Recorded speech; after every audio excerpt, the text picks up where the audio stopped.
Nursing network classes के online platform पर आप सभी लोगों का स्वागत है। आज अपन एक इम्पॉर्टेंट टॉपिक की बात कर रहे हैं जिसका जो है न्यूट्रिशन से संबंधित। और बहुत इंपॉर्टेंट क्वेश्चन पूछते हैं कि जो न्यूट्रिएंट हैं वो कौन कौन से होते हैं और न्यूट्रिशन अपने बॉडी के लिए क्यों जरूरी है। तो बॉडी को सुचारू रूप से चलाने के लिए डेली लाइफ में न्यूट्रिशन की आवश्यकता होती है, जिसमें न्यूट्रिएंट होते हैं और न्यूट्रिएंट जो हैं वो दो प्रकार के होते हैं और बॉडी को चलाने के लिए बहुत असेंशियल है। तो इसमें लिखा हुआ essential substance obtain from food that provide energy, यानी खाने पीने की जो चीज़ें होती है उनमें न्यूट्रिएंट होते हैं और न्यूट्रिएंट क्या करते हैं, हमें एनर्जी प्रोवाइड करते हैं, ऊर्जा प्रदान करते हैं, अनेबल ग्रोथ को अनेबल करते हैं एंड मेंटेन बॉडीली फंक्शन, और बॉडी के फंक्शन को मेंटेन करते हैं। There are two type of nutrient, यहाँ पर जो है दो प्रकार के न्यूट्रिएंट पाए जाते हैं। तो अगर बात करते हैं पहले, तो पहला जो है वो है मैक्रोन्यूट्रिएंट। तो इससे बहुत इंपॉर्टेंट क्वेश्चन पूछते हैं कि मैक्रोन्यूट्रिएंट कौन कौन से होते हैं। और दूसरा है माइक्रोन्यूट्रिएंट, कि माइक्रोन्यूट्रिएंट कौन कौन से होते हैं, इनका मतलब क्या होता है, मैक्रोन्यूट्रिएंट और माइक्रोन्यूट्रिएंट का मतलब क्या होता है।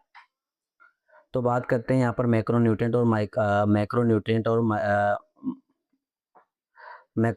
और माइक्रोन्यूट्रिएंट से। तो मैक्रोन्यूट्रिएंट जो होते हैं वो कौन कौन से होते हैं और जो माइक्रोन्यूट्रिएंट होते हैं वो कौन कौन से होते हैं, इनके बारे में अपन डिस्कस करेंगे। तो दो टाइप के न्यूट्रिएंट होते हैं, एक तो मैक्रोन्यूट्रिएंट और एक माइक्रोन्यूट्रिएंट। मैक्रोन्यूट्रिएंट ऐसे न्यूट्रिएंट जिनकी डेली रूटीन में, डेली लाइफ में एक व्यक्ति को, एक पर्सन को ज़्यादा मात्रा की आवश्यकता होती है, उसे हम कहते हैं मैक्रोन्यूट्रिएंट।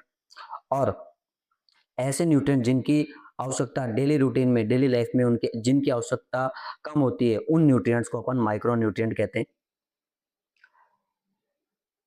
मैक्रोन्यूट्रिएंट से क्वेश्चन पूछता है कि मैक्रोन्यूट्रिएंट कौन कौन से होते हैं। तो मैक्रोन्यूट्रिएंट आपके सामने जो है दिख रहा हुआ, तीन मैक्रोन्यूट्रिएंट होते हैं और मैक्रोन्यूट्रिएंट में तीन है। इसमें पहला है कार्बोहाइड्रेट,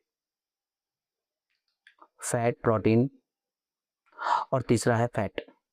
ये जो तीन न्यूट्रिएंट है इसे हम अपन बोलते हैं मैक्रोन्यूट्रिएंट, कार्बोहाइड्रेट, फैट और प्रोटीन। माइक्रोन्यूट्रिएंट कौन कौन से होते हैं, तो विटामिन, मिनरल और वाटर जो होता है वो मैक्रोन्यूट्रिएंट में माइक्रोन्यूट्रिएंट के अंदर आता है। तो इनकी जो अलग अलग टॉपिक, जैसे कार्बोहाइड्रेट जो होता है वो कौन कौन से सोर्सेज में पाया जाता है, कौन कौन सी खाने पीने की चीज़ों में कार्बोहाइड्रेट पाया जाता है। तो आपको ऐसे दिख रहा है ब्रेड में, राइस चावल में, बनाना में, इन सब में कार्बोहाइड्रेट पाया जाता है। और कार्बोहाइड्रेट क्या करता है, एनर्जी प्रोवाइड कराता है। आपको सिंबल से दिख रहा हुआ बिजली का, जो एनर्जी का एक सिंबल होता है। तो कार्बोहाइड्रेट क्या करता है, एनर्जी प्रोवाइड कराता है। प्रोटीन जो है वो किस में पाया जाता है, तो जितने भी मिल्क एंड मिल्क प्रोडक्ट्स है, डेयरी प्रोडक्ट्स हैं, उनके अंदर का प्रोटीन पाया जाता है। नॉन वेजिटेबल जो फूड्स हैं उनके अंदर प्रोटीन पाया जाता है। और प्रोटीन क्यों असेंशियल है, protein essential for body building, body building के लिए, यानी बॉडी को बिल्डिंग के लिए, बॉडी को ग्रोथ के लिए प्रोटीन बहुत ज़्यादा जरूरी है। नेक्स्ट बात करते हैं फैट की। तो फैट कौन कौन सी चीज़ों में पाया जाता है, तो फैट के जो सोर्सेज हैं वो ऑयल हैं, आलमंड हैं, बटर हैं, इन सभी के अंदर जो है फैट पाया जाता है। नेक्स्ट अपन बात करते हैं इसके अंदर जो विटामिन होते हैं वो अलग अलग होते हैं, फैट सोलेबल विटामिन और water soluble vitamin. Fat soluble vitamin होते हैं विटामिन ए, डी, ई के, और वाटर सोलेबल विटामिन होते हैं विटामिन बी और विटामिन सी। मिनरल्स की आप बात करते हैं तो calcium, magnesium, iron, zinc, potassium, इन सभी को अपन मिनरल्स बोलते हैं। और लास्ट में बात करते हैं वाटर, यानी फ्लूइड, पानी। तो जो वाटर है ये भी अपने बॉडी के लिए बहुत ज़्यादा असेंशियल है। पर डे पर व्यक्ति को कम से कम 2.5 से 3 लीटर जो वाटर है वो जरूर इनटेक करना चाहिए, हाइड्रेशन लेवल को मेंटेन करने के लिए, बॉडी के अंदर पानी की कमी को दूर करने के लिए, ताकि बॉडी के अंदर किसी भी प्रकार की कोई भी पानी की कमी नहीं हो। तो इसी कारण अपन को जो डेली रूटीन में जो है पानी है वो ज़्यादा मात्रा असेंशियल, जो जरूरी मात्रा में है वो लेना चाहिए।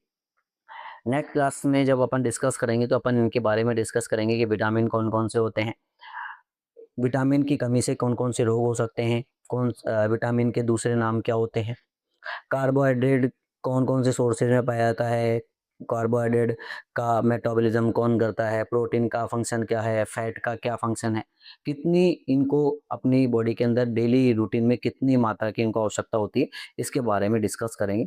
तो ये एक न्यूट्रिशन एंड न्यूट्रिएंट से संबंधित एक छोटा सा टॉपिक है, जो आप उम्मीद करते हैं आप सभी लोगों को समझ में आया हो। तो इसी तरह की वीडियो देखने के लिए हमारे चैनल को सब्सक्राइब करें और बेल आइकन को प्रेस करें। जैसे ही हम कोई भी नई वीडियो डालते हैं तो सबसे पहले आपको उसका नोटिफिकेशन मिलेगा, और इंस्टाग्राम पे आप हमें फॉलो कर सकते हैं इसी तरह की नई नई इन्फॉर्मेशन लेने के लिए, और हम इसी तरह से आपको नई नई इन्फॉर्मेशन देते रहेंगे। आने वाले समय में धीरे धीरे हम इसमें और भी अच्छा इम्प्रूवमेंट करने की कोशिश कर रहे हैं कि आपको और भी अच्छे से अच्छा जो है कंटेंट वो प्रोवाइड किया जाए। कंटेंट डिटेल्स में भी आपको प्रोवाइड किया जाएगा, ठीक है। तो घबराने की ज़रूरत नहीं है कि इतना सा ही सिर्फ बता दिया, कि ये सिर्फ शॉर्ट वीडियो बनाने के लिए है कि हाँ, एक क्वेश्चन जैसे पूछा था राजस्थान सीएचओ में कि इनमें से कौन सा मैक्रोन्यूट्रिएंट नहीं है, तो उसमें जो ऑप्शन था कार्बोहाइड्रेट, फैट, प्रोटीन और विटामिन। तो आपने अगर यहाँ पढ़ा है और आपका कहीं पे क्वेश्चन आ गया कि इनमें से कौन सा मैक्रोन्यूट्रिएंट नहीं है, तो आप बता सकते हैं कि यार कार्बोहाइड्रेट तो मैक्रोन्यूट्रिएंट होता है, प्रोटीन मैक्रोन्यूट्रिएंट होता है, फैट भी मैक्रोन्यूट्रिएंट होता है, लेकिन विटामिन मैक्रोन्यूट्रिएंट नहीं होता है, विटामिन माइक्रोन्यूट्रिएंट होता है। तो वहाँ पर आसानी से आप आंसर बता सकते हैं कि विटामिन इज राइट आंसर है। विटामिन जो है मैक्रोन्यूट्रिएंट नहीं होता है, विटामिन एक माइक्रोन्यूट्रिएंट होता है। और इससे संबंधित जो भी क्वेश्चन है वो अलग अलग तरीके से पूछे जा सकते हैं, तो आप उनके भी आप आंसर आसानी से कर सकते हैं। धन्यवाद।